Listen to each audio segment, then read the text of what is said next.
Bună ziua tuturor! Stăm de vorbă astăzi cu Graham Paul, ambasadorul Franței, țară care deține președinția Uniunii Europene în prima jumătate a anului 2022. Domnule ambasador, bună ziua și mai întâi vă mulțumesc că ați acceptat invitația noastră. Merci beaucoup. Ne întâlnim în această discuție într-o perioadă în care întreaga omenire este îngrozită de atrocitățile comise de Rusia în Ucraina, calificate de către Moscova drept o operațiune specială și despre care Uniunea Europeană susține că este un război nedrept și neprovocat. Cum descrieți dumneavoastră ceea ce se întâmplă în țara vecină? Je dirais que cette invasion russe de l'Ukraine est une effroyable tragédie. Une effroyable tragédie qui a des conséquences, on le voit, avec la destruction de villes, des dizaines de milliers de morts, des millions de réfugiés, dont une grande partie sont des enfants. Donc c'est vraiment une effroyable tragédie. Je pense qu'il n'y a pas d'autre mot. C'est aussi, et il faut en être conscient, une remise en cause de l'ordre international qui a été établi en Europe au cours des dernières décennies.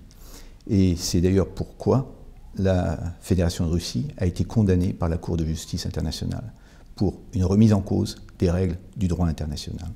Vor fi Putin și soldații săi pedepsiți pentru atrocitățile comise în orașele, în localitățile ucrainene? Și ce trebuie să se întâmple pentru asta? Je pense qu'ils devront être punis.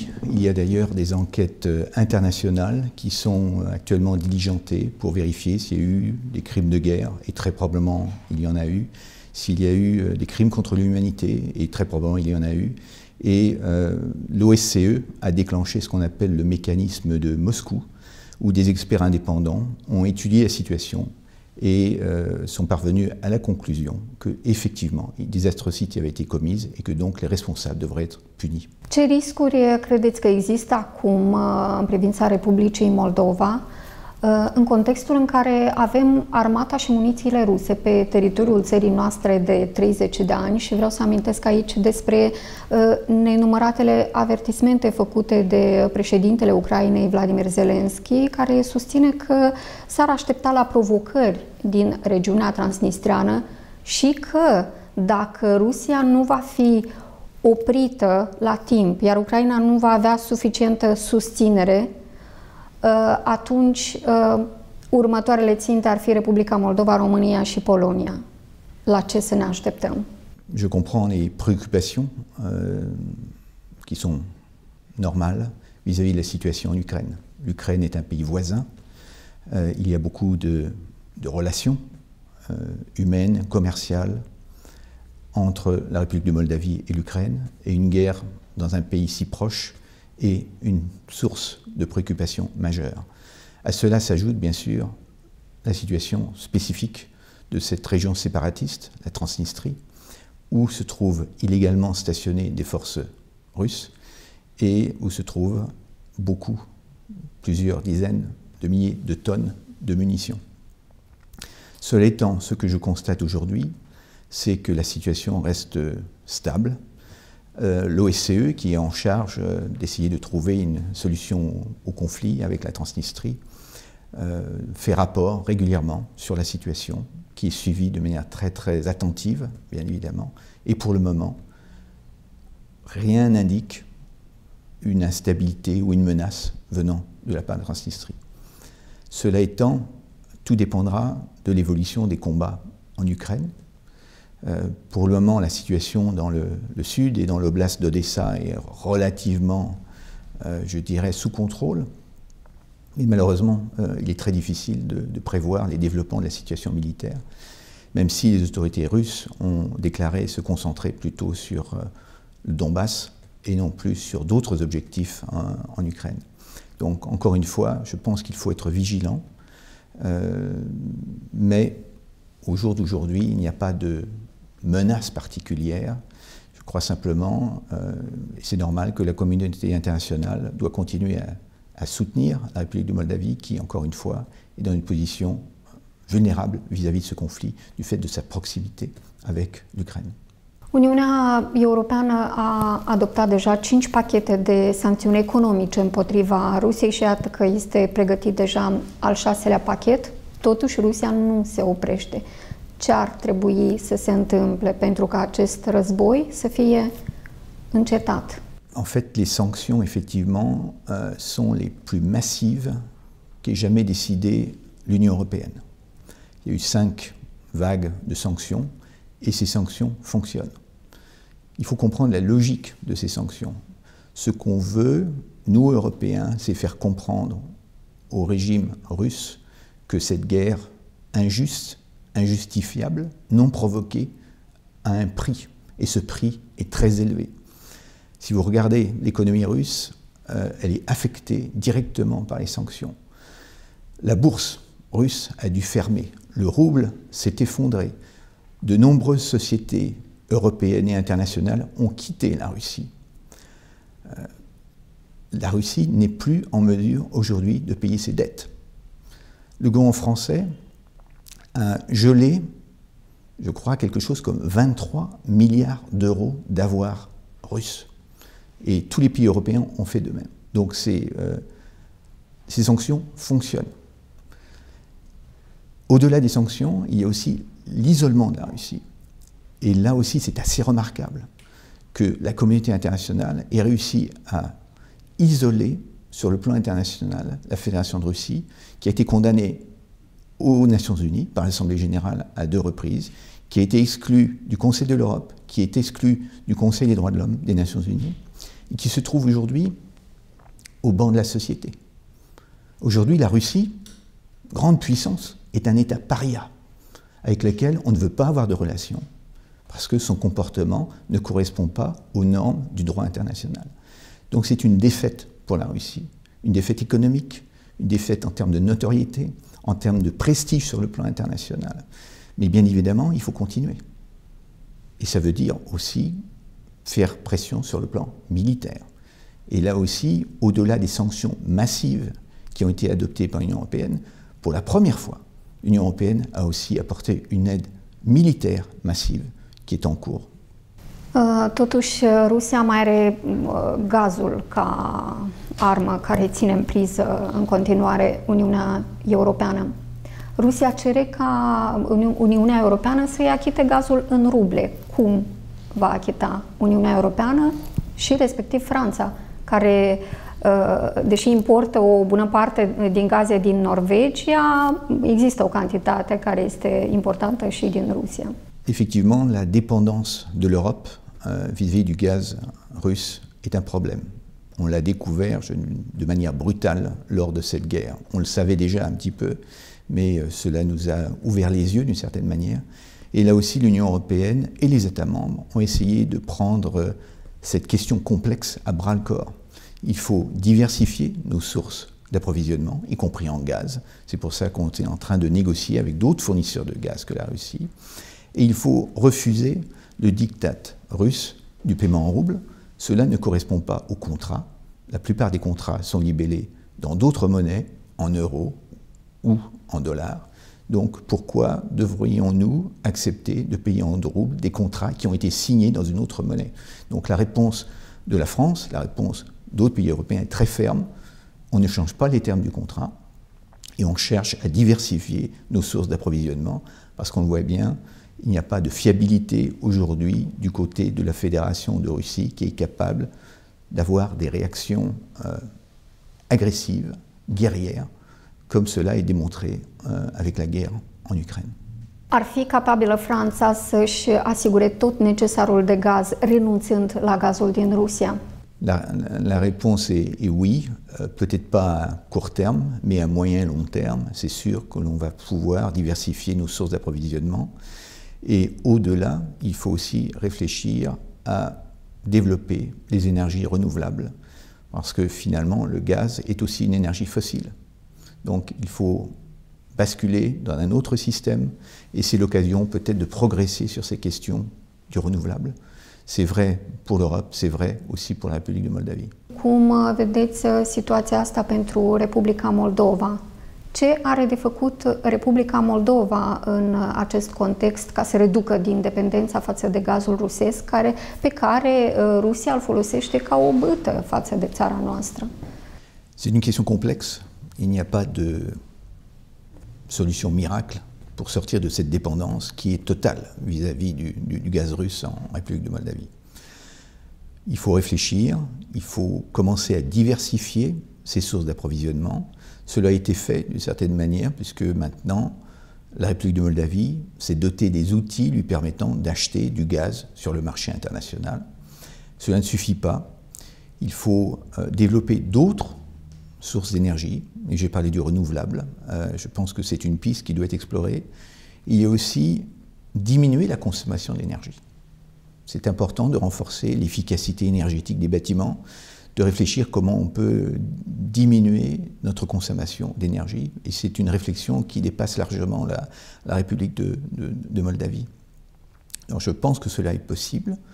Encore une fois, ça ne se fera pas du jour au lendemain. Il faudra du temps, mais une réflexion est en cours. Lors de la conférence de Berlin, qui s'est tenue le 5 avril, un groupe de travail a été consacré à cette question de l'énergie, essayer de trouver des pistes pour diversifier ce qu'on appelle le bouquet énergétique de la République de Moldavie, pour essayer de voir comment on peut réduire le besoin en énergie pour faire fonctionner l'économie, la société, le chauffage, et comment on peut, d'une certaine manière, avoir un plan d'action vers ces objectifs qui soient soutenus par d'autres pays européens, en particulier la France, puisqu'on était avec l'Italie, les deux pays qui présidions ce segment de la conférence consacré à l'énergie. Donc la France, sur le plan bilatéral, a déjà commencé à avoir des échanges avec les autorités de la République de Moldavie pour voir comment on peut améliorer les choses sur ce plan énergétique et diminuer la dépendance au gaz. Cum vedeți dumneavoastră faptul că Republica Moldova nu a aplicat niciun fel de sancțiuni Rusiei și în același timp explicațiile autorităților în acest sens? Moi, ce que je vois, c'est que les autorités de la République de Moldavie ont condamné de manière très très ferme l'agression russe en Ukraine. C'est un point très important. Deuxièmement, ces mêmes autorités de la République de Moldavie ont soutenu les initiatives de l'Union européenne visant à isoler la Russie dans toutes les instances internationales. La République de Moldavie a parrainé les résolutions condamnant fermement la Russie. Sur la question des sanctions, je pense que tout le monde comprend la vulnérabilité de l'économie et de la société moldave vis-à-vis des pressions de la Russie. Donc je pense que le sujet n'est pas vraiment l'association avec les sanctions, mais plutôt le soutien des sanctions. Et ce qu'ont décidé les autorités moldaves va dans ce sens. C'est-à-dire qu'aujourd'hui, il n'y a pas de détournement des sanctions européennes au travers de la Moldavie, parce que le gouvernement moldave a pris les mesures nécessaires pour éviter ces détournements de flux financiers ou de réexportation de produits vers la Russie. Donc d'une certaine manière, sans s'associer directement aux sanctions, la République de Moldavie exprime ses responsabilités sur le plan international en soutenant l'isolement de la Fédération de Russie, et pour nous, Européens, c'est le plus important. Ucraina, iar în scurt timp și Republica Moldova, dar și Georgia, au depus cereri de aderare la Uniunea Europeană. Să discutăm totuși pe rând despre aceste cereri, pentru că înțeleg că ele vor fi verificate separat. Când credeți că ar putea să facă parte Ucraina din Uniunea Europeană? C'est une démarche importante qui demande un examen très attentif. La première étape, c'est donc le dépôt d'une demande. Cela a été fait. La deuxième étape, c'est la remise par la Commission d'un questionnaire. Cette deuxième étape a été franchie aussi. Et pourquoi ce questionnaire? Pour vérifier tout simplement si la demande d'adhésion correspond aux critères de l'Union européenne.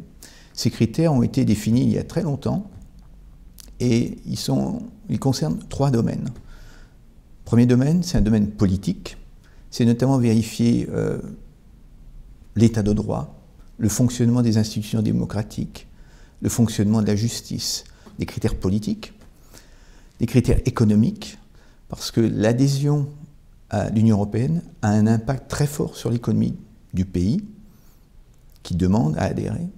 Et donc il faut vérifier la solidité du fonctionnement de son économie, des institutions comme la Banque centrale, comme le système financier, le système bancaire. Troisième domaine, c'est ce qu'on appelle l'acquis communautaire. L'acquis communautaire, ce sont des dizaines de milliers, je dirais, de règles, de directives, de réglementations qui sont intégrées dans le fonctionnement de l'Union européenne. Il faut vérifier la capacité de l'État qui demande à rejoindre l'Union européenne à finalement partager les objectifs, les valeurs, les fondamentaux du fonctionnement de l'Union européenne. C'est très important. Un quatrième critère, c'est la capacité de l'Union européenne à absorber les nouveaux adhérents. Je pense qu'il faut être réaliste. Une adhésion de l'Ukraine prendra des années. Je ne sais pas combien. Je pense que le souhait des partenaires européens, c'est d'accélérer les choses, mais il faut faire les choses correctement, en ayant suffisamment de garanties. Encore une fois, c'est dans l'intérêt de l'Ukraine et c'est dans l'intérêt de l'Union européenne que les choses soient faites de manière ordonnée, organisée, et qu'on respecte les règles qu'on s'est fixées à nous-mêmes. În același timp, când credeți că Republica Moldova ar putea să facă parte din Uniunea Europeană dacă există această șansă, dacă dumneavoastră credeți că există această șansă, Franța susține încercarea Republicii Moldova de a se integra ca stat membru în Uniunea Europeană? En fait, si vous regardez les choses de manière objective, la République de Moldavie fait déjà partie de la famille européenne. Vous partagez les valeurs, vous partagez le mode de fonctionnement, vous partagez notre vision de l'état de droit. Si on regarde sur le plan international, la République de Moldavie est très souvent sur la même ligne que l'Union européenne, sur toutes les grandes déclarations internationales. On a parlé de l'isolement de la Fédération de Russie. La République de Moldavie était aux côtés de l'Union européenne et a soutenu les initiatives de l'Union européenne. Après, il y a effectivement le processus d'adhésion qui va prendre du temps, mais d'une certaine manière, et là je parle simplement au nom de la France, d'une certaine manière, la République de Moldavie a déjà fait une partie du chemin avec l'accord d'association, avec l'accord de libre-échange. Vous êtes déjà en relation privilégiée avec l'Union européenne et vous avez des liens très très forts avec de nombreux pays de l'Union européenne. Donc je pense que le processus devrait se passer bien, de manière harmonieuse et de manière, je l'espère, la plus rapide possible. Et si on regarde les choses de manière rationnelle et objective, le fait que la Moldavie soit relativement un petit pays facilite les choses. C'est plus facile d'absorber un pays dont la population est de 2,6 millions d'habitants qu'un pays avec plusieurs dizaines de millions d'habitants, où l'économie est plus complexe, où les problèmes sont peut-être différents. Donc je pense que la Moldavie n'est pas en mauvaise position dans ce processus. Elle est plutôt, elle devrait, à mon avis, être plutôt en très bonne position pour négocier sérieusement avec les institutions européennes de son adhésion. Credeți că au ales bine momentul autoritățile noastre să depună cerere și dacă acest moment a fost coordonat cu factori de decizie din Uniunea Europeană? Il faut être conscient du contexte politique. Je ne suis pas sûr que le moment a été choisi, le moment a été imposé, et encore une fois, imposé par la Fédération de Russie, en provoquant une guerre contre l'Ukraine, une invasion, un acte de guerre au centre de l'Europe. La Fédération de Russie a provoqué un ensemble de mouvements qui d'ailleurs, la plupart sont contre-productifs, vont contre les intérêts, je pense, de la Fédération de Russie. Et parmi ce mouvement, il y a cette volonté forte d'accélérer le processus de rapprochement vis-à-vis de l'Union européenne. C'est ce qui s'est passé avec l'Ukraine, la Géorgie a suivi, la Moldavie a suivi. Je dirais que c'est lié à ce mouvement, cette accélération de l'histoire.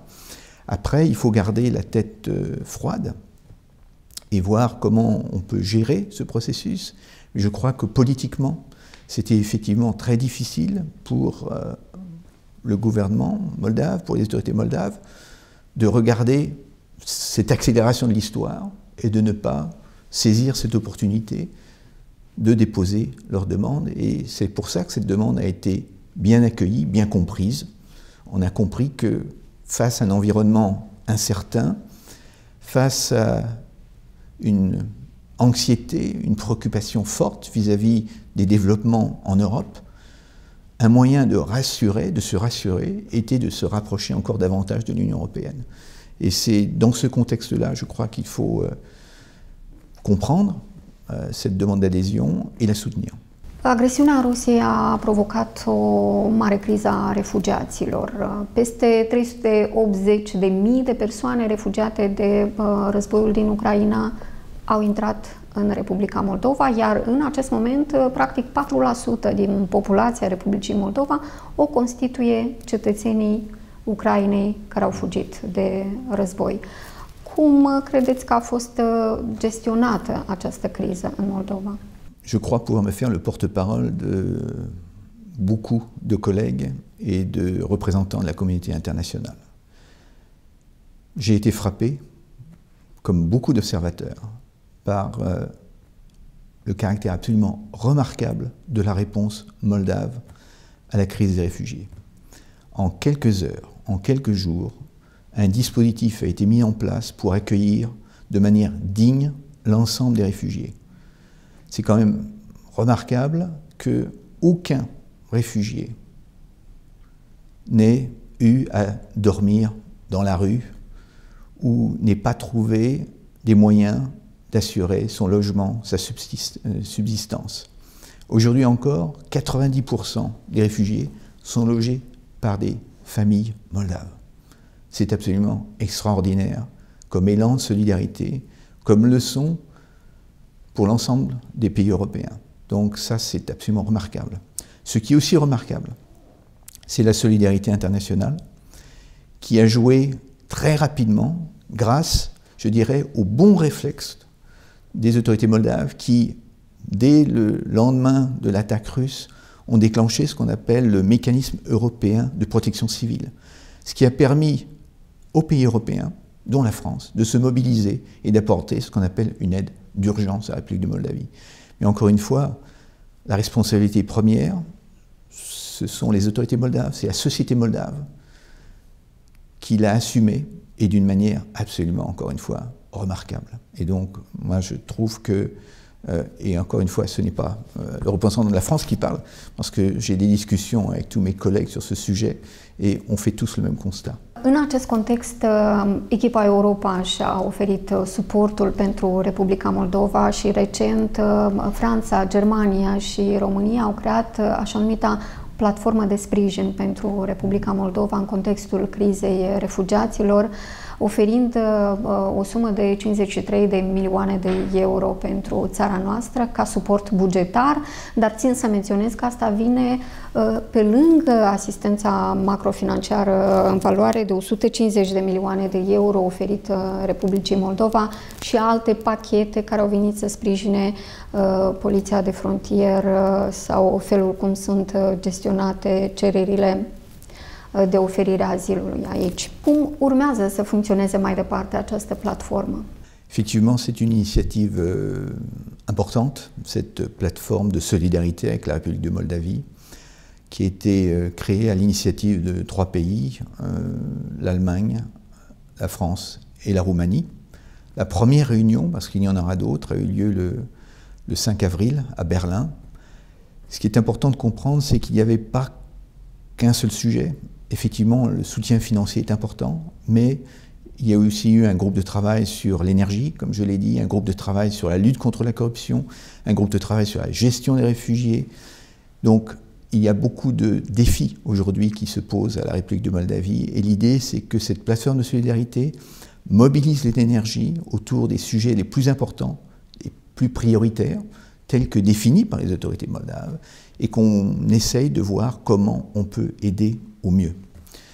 C'est vrai que l'assistance financière est importante, que les dépenses liées au choc des réfugiés, au choc de la crise de l'énergie, qui est encore aggravée par la guerre en Ukraine, au choc, je dirais, commercial, puisqu'aujourd'hui la République de Moldavie a perdu une partie de ses débouchés pour ses exportations et a plus de difficultés à importer certains produits qui sont plus chers, parce qu'il ne peut plus les importer d'Ukraine ou de Russie. Donc ces multiples chocs doivent être atténués grâce notamment à la solidarité internationale.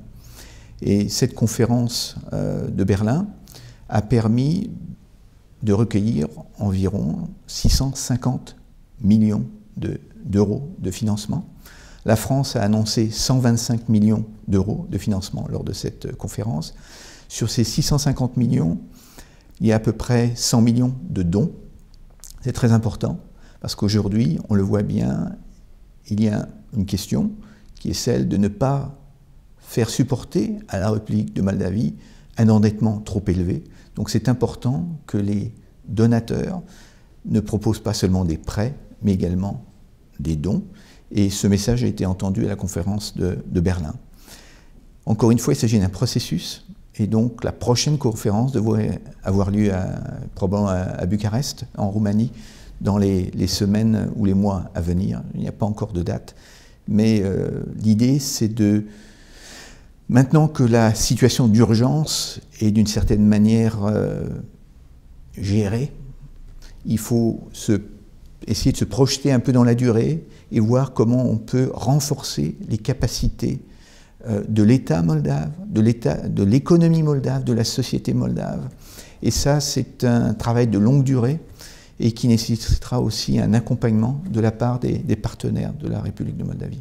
Care sunt prioritățile din agenda Franței pentru Republica Moldova pentru următorii ani? Nos priorités sont d'assister, d'aider là où la France peut avoir une valeur ajoutée, là où on peut offrir quelque chose qui soit utile pour le bon fonctionnement des institutions, utile pour le bon fonctionnement, par exemple, du système de santé, utile pour le bon fonctionnement de la justice, utile pour le bon fonctionnement de l'économie moldave. Donc nous avons différents projets que nous discutons avec les autorités moldaves. On a une coopération ancienne, par exemple, dans le domaine de la santé.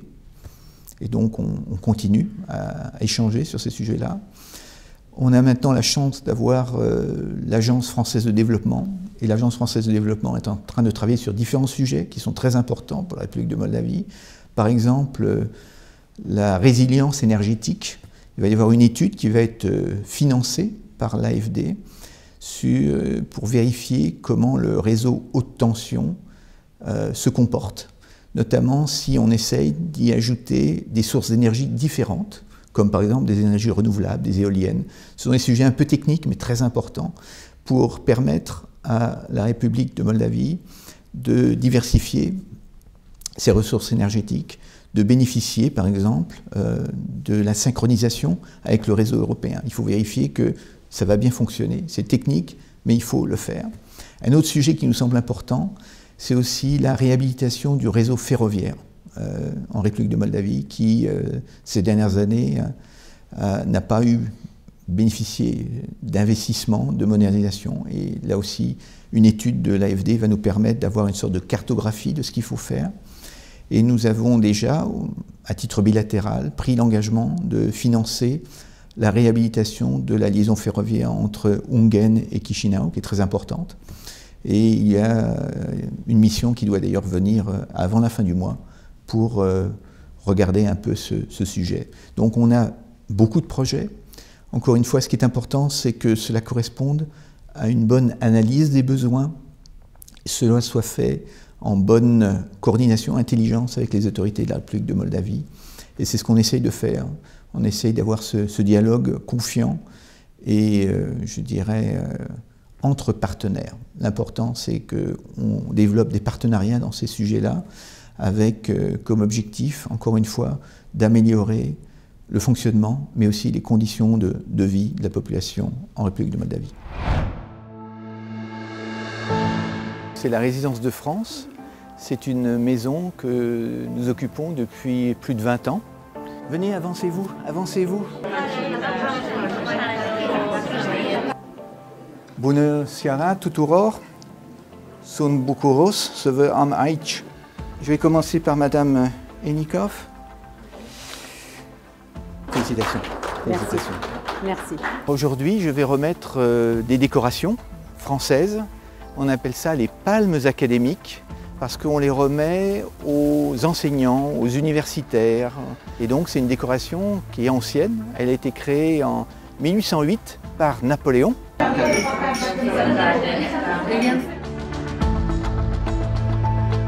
Quel est le premier mot auquel vous pensez quand on dit la République de Moldavie? Gentillesse, je pense à hospitalité, je pense à accueil. La France et la Moldavie ont en commun quoi? Je trouve que les paysages moldaves ressemblent un peu à la Bourgogne, qui est une très belle région française. Ils ont bien sûr la francophonie en commun et l'amour et la culture du vin. Quelle est la fête que vous préférez de plus en Moldavie et en France?